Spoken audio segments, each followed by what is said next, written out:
Okay, looking at this problem, the difficult part, I think, is understanding that it comes down to a weak acid problem. We have a salt that dissociates, and this cation of the salt is going to be a weak acid.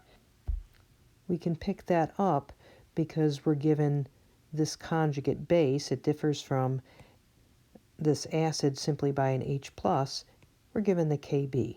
So what we have in solution is an acidic salt, a weak acid.